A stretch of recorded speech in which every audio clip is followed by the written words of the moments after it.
So guys, ito yung famous na banh mi dito sa Hanoi, Vietnam.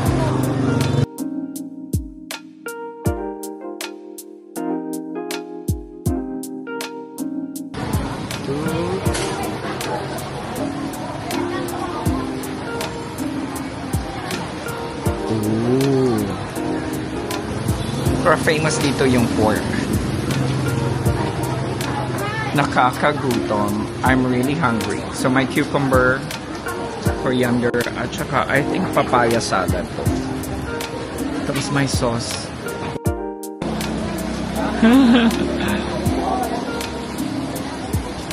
Tapos yung mga sauces lang yung pagkakaiba dyan.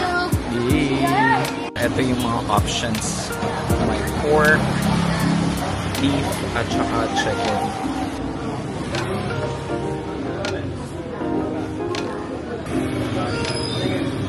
Sarap talaga nito. Pero mas favorite ko yung veg. Veg lang.